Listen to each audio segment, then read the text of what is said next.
Bom, o 5G, algumas pessoas podem achar que é só mais um G, mas na verdade ele tem um potencial transformador muito grande, por algumas diferenças que é muito forte em relação às tecnologias anteriores. A primeira é a capacidade, a velocidade que o 5G tem. Hoje no 4G a gente fala sobre chegar em 10 megabits por segundo, 20 megabits por segundo. Se a gente tem, por exemplo, uma conexão de fibra, a gente está falando de 100 megabits, 150 megabits. No 5G a gente fala em chegar em taxas de até 1 gigabit, que é mais ou menos o equivalente a 1000 megabits. Então, quer dizer, a velocidade ela cresce muito. Mas não só isso, o 5G também ele tem uma outra oportunidade, que é reduzir um aspecto que a gente chama de latência.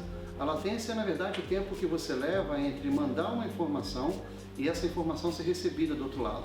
Por que a baixa latência ela é importante?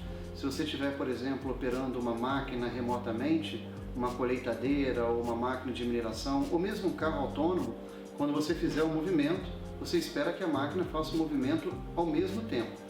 Então essa velocidade, essa rapidez com que a informação chega, é o que a gente fala de latência. E aí o 5G tem uma latência muito menor do que as tecnologias anteriores. Então quando você soma isso, você vê que tem uma capacidade muito grande da gente mudar completamente a forma hoje, não só como a gente produz, no que é chamado a indústria 4.0, mas também naquilo que são os pilares da sociedade, seja na parte da educação, na parte da segurança ou na parte da saúde. Quando a gente fala do 5G, a diferença é aquilo que vai da antena até o seu terminal, até o seu smartphone. Então é ali que a gente diferencia o 5G do 4G. O fato é que o 5G, para ele existir, a gente precisa então colocar novas antenas e além dessas novas antenas, a gente precisa reforçar toda essa rede que a gente chama de rede de transporte. Nesse ponto, a gente tem feito um trabalho muito grande na TIM de já ir preparando a rede para que a hora que o 5G chegar no Brasil, a gente consiga só acoplar a antena e aí já ter toda a rede interna já preparada.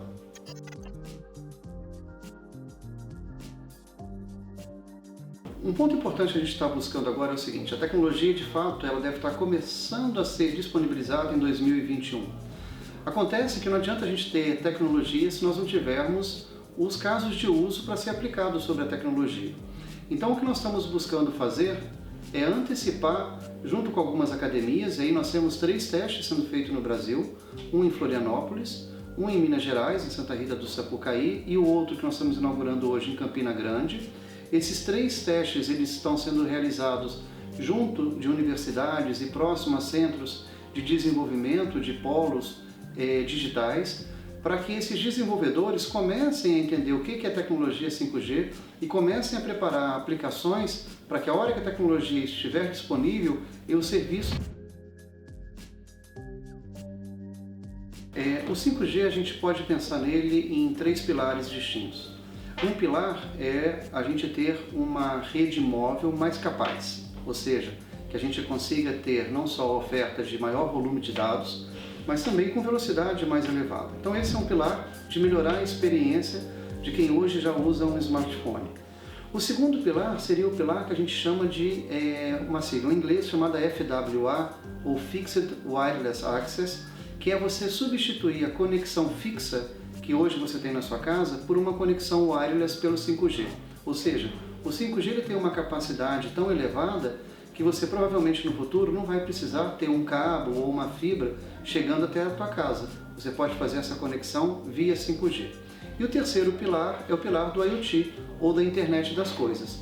Nesse caso, no pilar do IoT, da Internet das Coisas, tem uma série de aplicações que a gente já está testando. Eu queria destacar uma que eu acho que é uma que impressiona, porque ela é muito fácil da gente tangibilizar.